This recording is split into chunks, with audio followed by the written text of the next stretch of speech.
BNP মহাসচিব মির্জা ফখরুলের নিরপেক্ষ সরকারের দাবির বিপক্ষে সামাজিক যোগাযোগ মাধ্যমে সরব ছাত্র জনতার অভ্যুত্থানের নেতৃত্বদানকারীরা। তার দাবি আরেকটি 111 সরকার গঠনের ইঙ্গিত বলে মন্তব্য করেছেন তথ্য উপদেষ্টা নাহিদ ইসলাম। প্রতিবাদ জানিয়েছেন আরেক উপদেষ্টা আসিফ মাহমুদও।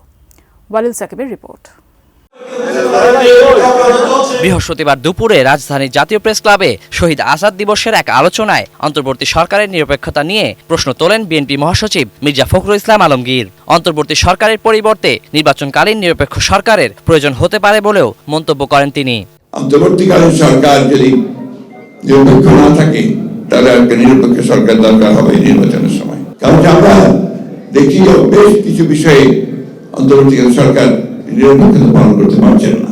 এরই পরিপ্রেক্ষিতে সামাজিক যোগাযোগ মাধ্যমে সরব হয়ে ওঠেন অন্তর্বর্তী সরকারের দুই উপদেষ্টা, বৈষম্য বিরোধী ছাত্র আন্দোলন ও জাতীয় নাগরিক কমিটির নেতারা। বিএনপি মহাসচিবের নিরপেক্ষ সরকারের দাবি মূলত আরেকটা 111 সরকার গঠনের ইঙ্গিত বলে ফেসবুক পোস্টে দাবি করেন তথ্য ও সম্প্রচার উপদেষ্টা নাহিদ ইসলাম। এই বক্তব্যকে সমর্থন জানিয়ে জাতীয় নাগরিক কমিটির মুখ্য সংগঠক সাজিস আলম হুবহু সেই লেখা পোস্ট করেন তার প্রোফাইলে। 250-টিরও বেশি ডিজাইন অপশন নিয়ে ওয়ালটন স্মার্ট ফ্রিজ, বোঝে আপনার প্রয়োজন। নিজের ফেসবুক পোস্টে যুব ও ক্রীড়া মন্ত্রণালয়ের উপদেষ্টা আসিফ মাহমুদ সজীব ভূঁইয়া লিখেছেন তারাও সরকারের থেকে রাজনৈতিক দলের সাথে কোনো প্রকার সংশ্লিষ্টতার বিরুদ্ধে। উপদেষ্টাদের কেউ রাজনীতি করলে সরকার থেকে বের হয়েই করবে বলেও জানান তিনি।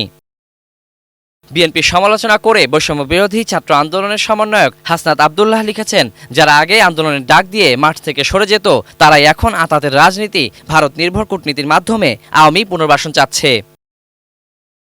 এদিকে জাতীয় নাগরিক কমিটির আহ্বায়ক নাসিরউদ্দিন পাটোয়ারি লিখেছেন, গণ অভ্যুত্থানের অঙ্গীকার ছিল ফ্যাসিবাদী শাসন ব্যবস্থার সম্পূর্ণ বিলোপ ও একটি গণতান্ত্রিক অংশগ্রহণমূলক রাজনৈতিক বন্দোবস্ত প্রতিষ্ঠা। জনগণের এই ঐতিহাসিক লড়াইয়ে কোনো রাজনৈতিক দল বা গোষ্ঠীর বাধা দেয়া মেনে নেওয়া হবে না বলেও হুঁশিয়ারি দেন তিনি। উপদেষ্টা নাহিদ ইসলামের বক্তব্যের সমর্থন জানিয়ে নিজের পোস্টের কমেন্টে সেটিও তুলে ধরেন তিনি। Waliul Sakib, ATN news, Dhaka.